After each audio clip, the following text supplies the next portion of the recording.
3 jours après avoir concédé son premier nul de la saison à Bordeaux, le PSG a dû se contenter d'un point à Strasbourg, 1-1, en Ligue 1. Le match, 1-1.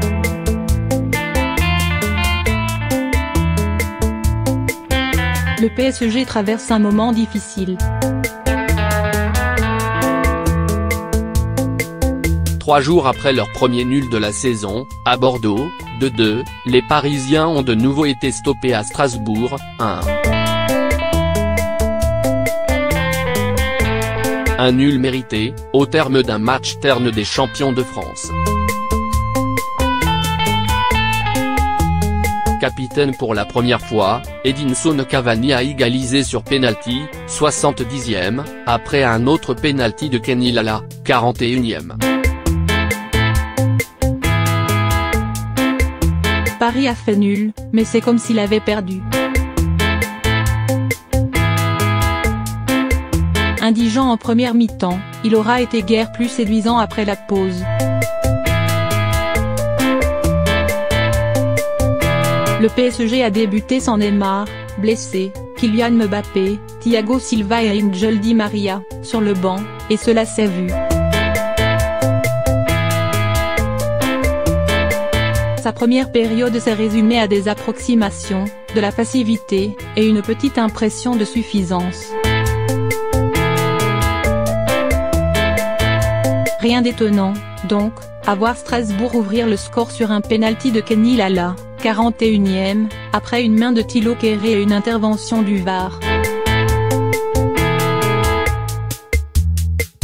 Edinson Cavani a attendu sa 234e titularisation avec le PSG pour avoir le brassard de capitaine.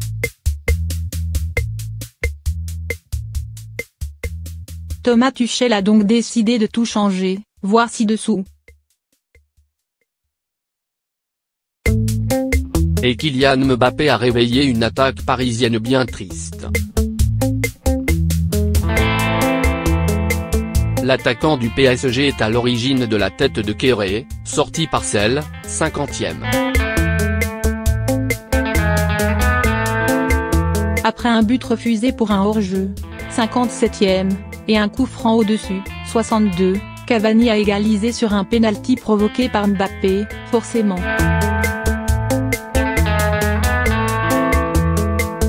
Ensuite,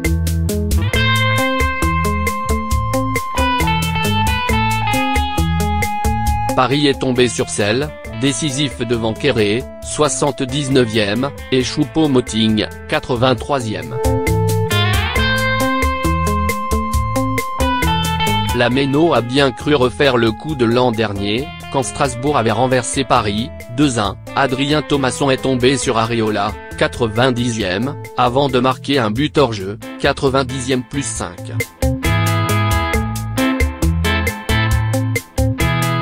le fait, Tuchel a tout changé.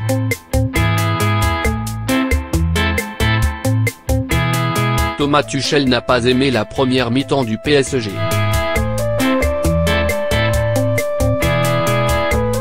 Conséquence ?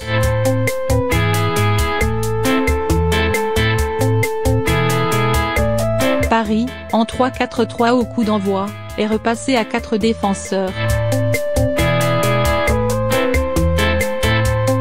Adrien Rabiot, aligné au milieu avec Marco Verratti, est descendu d'un cran, en défense centrale avec l'Allemand Thilo Kehrer, et Kylian Mbappé est sorti du banc. Le gaucher n'a pas eu grand-chose à faire, c'est vrai, mais il a eu le mérite d'être impeccable sur les rares attaques strasbourgeoises, comme sur ce retour devant Kenny Lala, 80e. Le champion du monde parisien, lui, est à l'origine de l'égalisation parisienne.